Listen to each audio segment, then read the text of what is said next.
Hi, ನಾನು doctor Suman Byregowda. ಬೋನ್ cancer treatment ಆದ್ಮೇಲೆ ಪೇಷಂಟ್ಗೆ ನಡೆಯೋದಕ್ಕೆ ಆಗೋದಿಲ್ಲ, ಯಾವಾಗಲೂ ಹಾಸಿಗೆ ಮೇಲೆ ಇರ್ತಾರೆ ಅಥವಾ ನಡೆದ್ರೆ ಕಾಲಲ್ಲಿ ತುಂಬಾ ನೋವು ಬರುತ್ತೆ ಅಂತ ಒಂದು ತಪ್ಪು ಕಲ್ಪನೆ ನಮ್ಮ ಸೊಸೈಟಿಯಲ್ಲಿ ಇದೆ.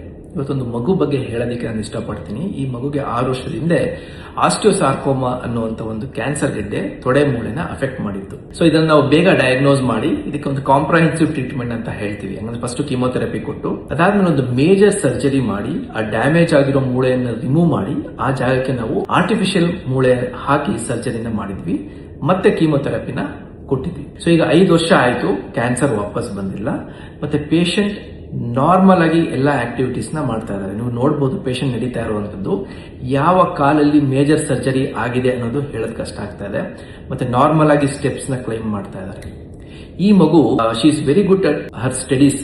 ಇವತ್ತು ಬೆಂಗಳೂರಿನಲ್ಲಿ ಇಂಜಿನಿಯರಿಂಗ್ ಸೀಟ್ ನ ತಗೊಂಡು ತಮ್ಮ ಎಜುಕೇಶನ್ ನ ಕಂಟಿನ್ಯೂ ಮಾಡ್ತಾ ಇದೆ. ಸೊ ಈ ತರ ಒಳ್ಳೆ ರಿಸಲ್ಟ್ ಕೊಡೋದಿಕ್ಕೆ ಏನ್ ಮೋಸ್ಟ್ ಇಂಪಾರ್ಟೆಂಟ್ ಅಂತಂದ್ರೆ ನಾವು ಕ್ಯಾನ್ಸರ್ ನ ತುಂಬಾ ಬೇಗ ಡಯಾಗ್ನೋಸ್ ಮಾಡಬೇಕು, ಮತ್ತೆ ಈ ಕಾಂಪ್ರಹೆನ್ಸಿವ್ ಟ್ರೀಟ್ಮೆಂಟ್ ಅನ್ನ ಕೊಡಬೇಕು. ಇದು ಕೊಟ್ಟಾಗ್ಲೇನೆ ನಾವು ಒಳ್ಳೆ ಆಂಕೊಲಾಜಿಕಲ್ ಅಂಡ್ ಫಂಕ್ಷನಲ್ ಔಟ್ಕಮ್ ನ ಪೇಷಂಟ್ಸ್ ಗೆ ಕೊಡಬಹುದು. ಇನ್ನು ಹೆಚ್ಚಿನ ಮಾಹಿತಿಗೆ ಬೋನ್ ಅಂಡ್ ಸಾಫ್ಟ್ ಟಿಶ್ಯೂ ಕ್ಯಾನ್ಸರ್ ಬಗ್ಗೆ ನಮ್ಮ ಚಾನೆಲ್ ನ ಫಾಲೋ ಮಾಡಿ.